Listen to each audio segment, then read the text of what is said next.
Obrigada, Carlos, Daniel. Eu vou convidar agora o professor aqui da Faculdade de Arquitetura, professor Dr. José Norte Neto. Ele vai trazer o tema Infraestrutura de Cuidados Indígenas na Bahia, o caso das unidades básicas de saúde indígena. Seja bem-vindo, professor. Vou colocar aqui a apresentação.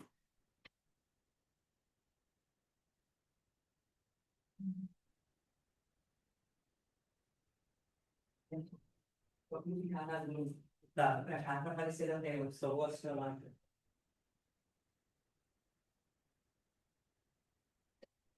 Tá funcionando? Tá ótimo. Bom dia a todos. Começar aqui a apresentação, né? Professora, se puder passar o próximo slide. Então, dou início aqui fazendo os agradecimentos a todos que participaram desse trabalho, né? Primeiramente, o convite aí, professor Pedro, do Grupo Geral, por estar mais um ano aqui com vocês, mas todo um grupo que cedeu documentos técnicos, né, para que a gente pudesse produzir esse material. Então, primeiramente, a equipe do ProSUS 2, na Secretaria de Saúde, Coordenação de Arquitetura em Saúde, a CEIF, e a própria secretaria, né? A empresa de projetos também, o JCA Engenharia, e vamos dar sequência aqui a esse trabalho. Bom, então, a organização, né, desse material ele está aí discriminada, com produção, políticas de saúde indígenas, projeto arquitetônico e algumas considerações finais. Mas, a ideia de produzir esse material é por estar vivenciando justamente essa experiência e por ter conhecimento sobre a importância da política de saúde indígena para o Brasil e para a Bahia em si, né?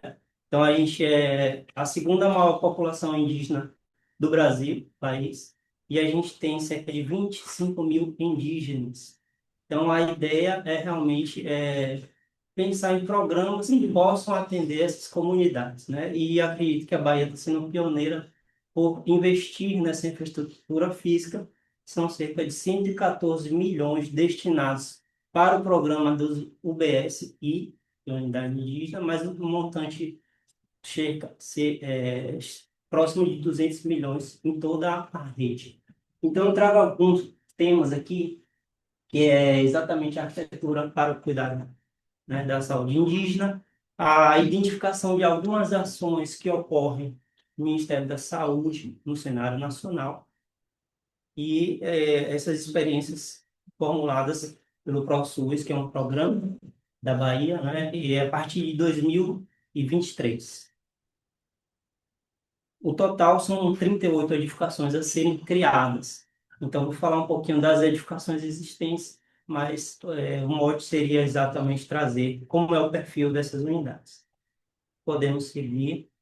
Bom, aí é uma imagem de uma das aldeias, onde a gente vê o estado, né, da habitabilidade, as condições físicas, de como uma boa parte, né, desses povos vivem. Vocês podem perceber que são condições, e muitas vezes, insalubres, que precisam de cuidados, e a arquitetura também deve focar esse olhar nesse aspecto. Eu acho que tanto essa comunidade, como comunidades quilombolas, e outros espaços de minorias, né, deveriam ter uma atenção com mais cuidados, né? Podemos seguir. Então, eu começo a falar um pouquinho sobre esse aspecto, né, e como é que surgiu essa política. Então, desde a criação, né, da própria Constituição Brasileira, 1988, vem surgindo demais instituições, né, como a FUNAI, como a FUNASA, e a partir daí, essas políticas elas foram construídas pensando nesses territórios indígenas, que são chamados de seis, né? Esses de seis são organizados em todo o território. A Bahia é o nono de seis, né? E a sede polo dele é próprio Salvador. Então, falando sobre essa descentralização e hierarquização do sistema do SUS, que é um aspecto super interessante de ser pensado a nível, né, nacional. e tem espaços dedicados a isso, que são as casas de saúde indígenas, os casais. Podemos seguir. Mas o tema é uma complexidade muito grande, existem muitos autores que debatem sobre esses aspectos, então falam muito de uma questão, né, que é sobre o problema da saúde indígena, como é que ele ocorre. Primeiramente, é o debate sobre a própria organização, como é que isso acontece no Ministério da Saúde em si. E esse planejamento que poderia ser um pouco mais estruturado, tem alguns efeitos, né? Então, ele é discutido sobre a baixa resolutibilidade das ações nos distritos locais, as carências de profissionais, que muitas vezes eles são rotativos, eles não conseguem ficar, são áreas muito remotas, são locais em áreas urbanas, muitas das vezes, né? E até para chegar lá, relatos de colegas que fizeram as visitas no distrito da Bahia, tem que ser um carro com tração, porque ele não consegue chegar, as estradas são de difícil acesso mesmo.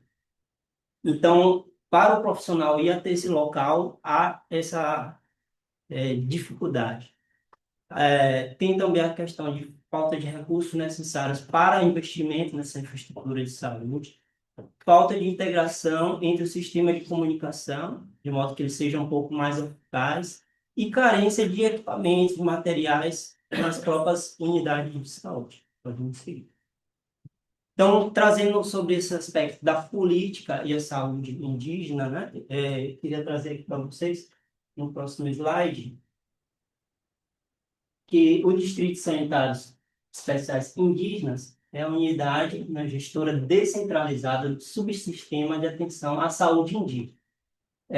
Existe toda uma hierarquia, como é feito no SUS, né, onde você tem o polo base e daí distribui as unidades de saúde. Na Bahia, a gente tem Salvador no polo base, depois a gente tem todas as comunidades. Então, é todo um conjunto, pensando inclusive no fator de etnias, né? Tem etnias que não se aproximam, elas rivalizam mesmo. Tem outras que sim, elas têm interações e tem eventos que muitas das vezes juntam essas etnias. Então, levando em consideração todos os aspectos, né, que são muito dinâmicos, a questão também populacional, às vezes são aldeias muito pequenas, menores que 100 habitantes, menores que 250 habitantes. E as endemias que ocorrem em cada uma dessas localidades. Então, pensando em tudo isso, esses distritos sanitários são organizados, né? Podemos seguir para o próximo.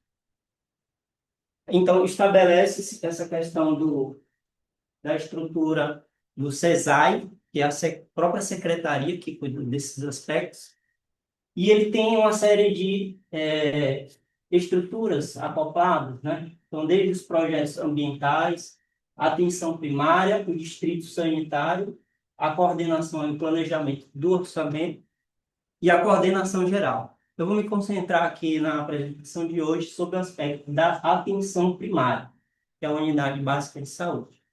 Podemos, por gentileza. Bom, então, como eu tinha colocado no enunciado, obrigado.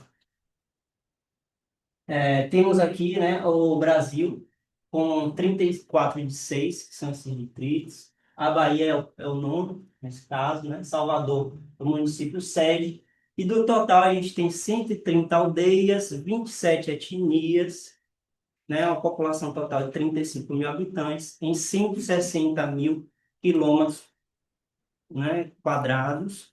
E hoje, atualmente, a gente tem 24 unidades de saúde com a estrutura física que foi identificada pelos técnicos, pelos profissionais que fizeram essas visitas, numa condição precária. Então, aqui é uma imagem, né? Não dá para a gente ver com tanta clareza, mas é uma construção em madeira, para a gente ter ideia como é que isso funciona.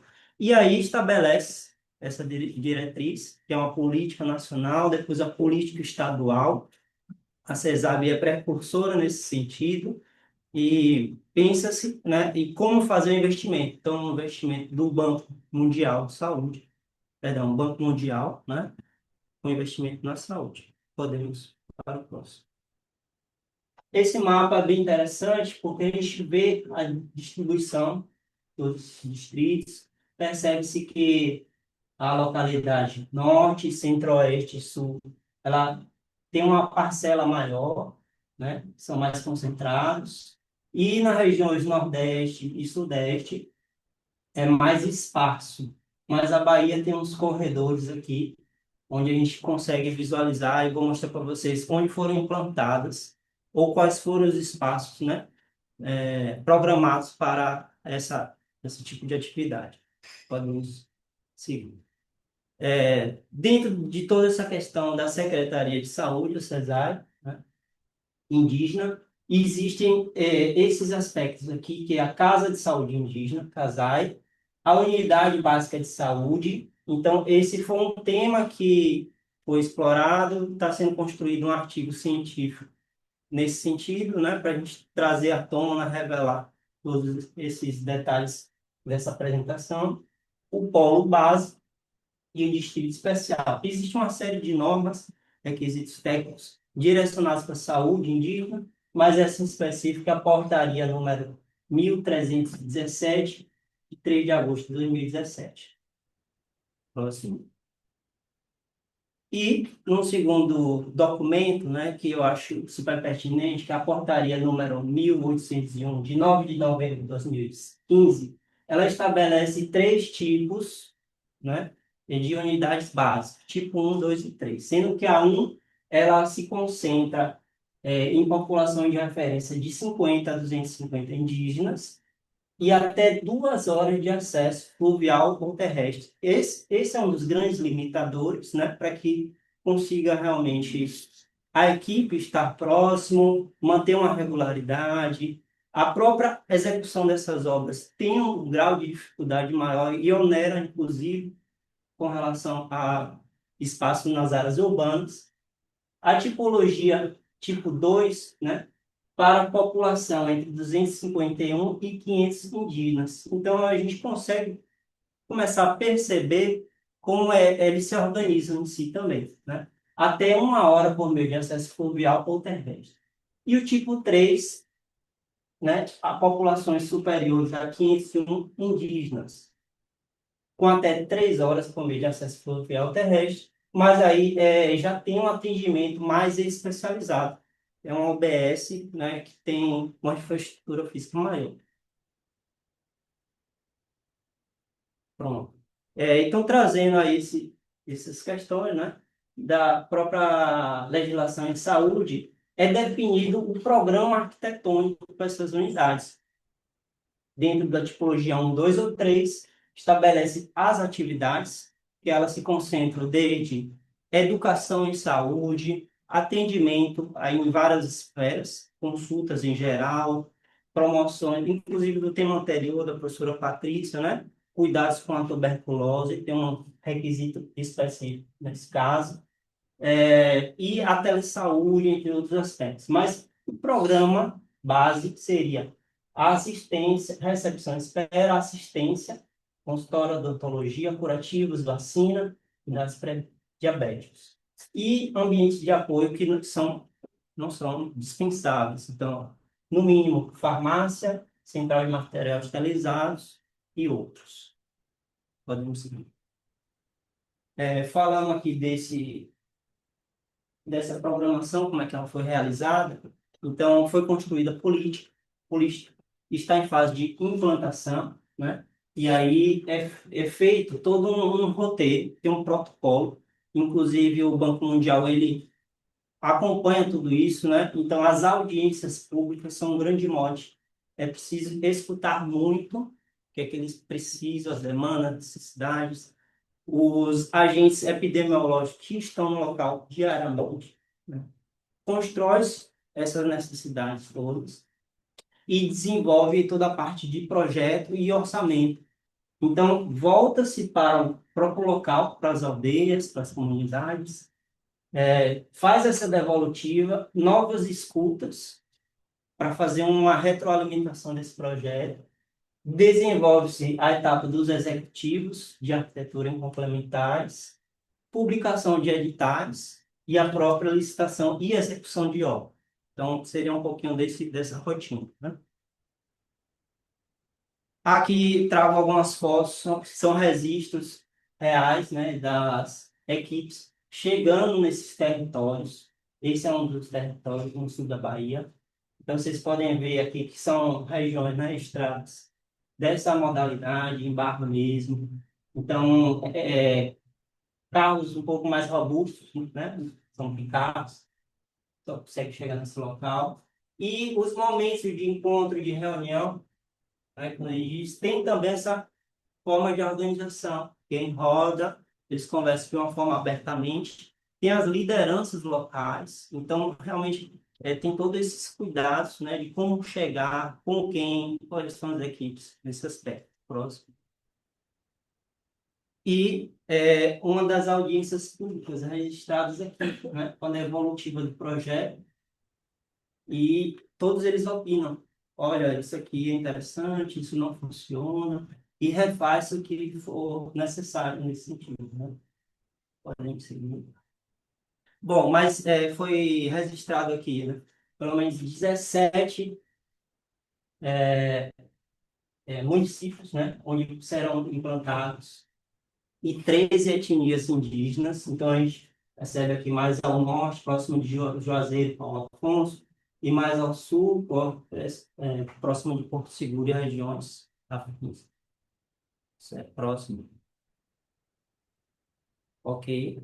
E agora eu trago alguns aspectos da implantação dessa infraestrutura física, né? Então, quais foram as diretrizes de projeto? O que é que foi levado em consideração? O que é que é importante? Acima de tudo, o contexto, o lugar a ser colocado. Não poderia ser um tipo de arquitetura hostil que segregasse realmente, né, a comunidade, o espaço. É tanto que os territórios locais são pensados junto com os próprios indígenas e as lideranças. Eles indicam, inclusive, né, e a equipe técnica faz toda essa análise.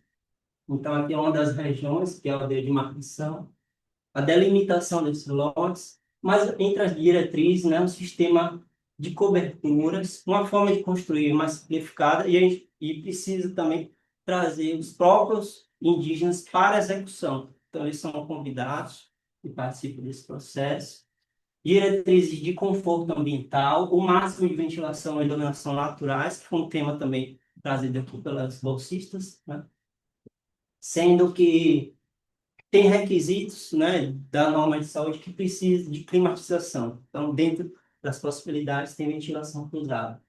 A estética fosse mais rústica, mais próxima do local e trouxesse elementos de identidade e simbologias, né? A acessibilidade universal é um grande desafio, né, porque a implantação em torno imediato não existe, mas a equipe técnica precisa desenvolver um projeto que seja adaptável. Então, existe esse dilema, é um ponto de enfrentamento, né?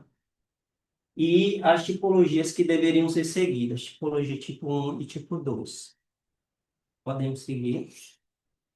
Já finalizando essa etapa, né? Então, demonstrar aqui que cada uma, mesmo sendo projetos padrões, cada uma das localidades, das aldeias do território, ela vai ter uma implantação diferenciada, né?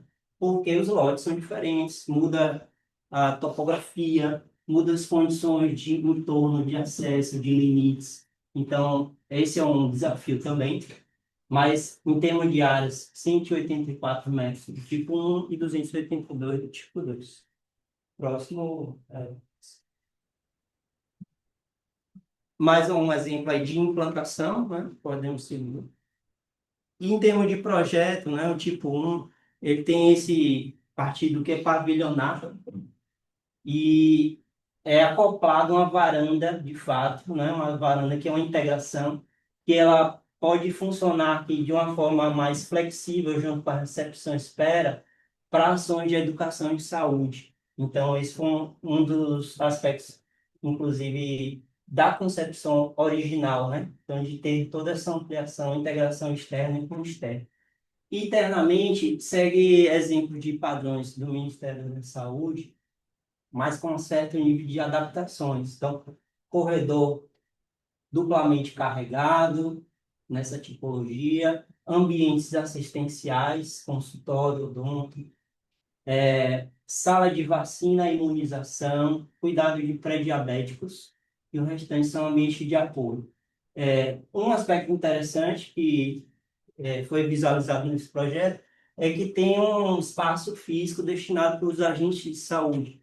Eles ficam lá diariamente, né? E pegando todos os probleminhas ali da comunidade, eles fazem esse relatos, trazem de volta, né? E daí as equipes de saúde vêm para fazer os agendamentos e os atendimentos. Mas podemos seguir. Finalizando aqui, né?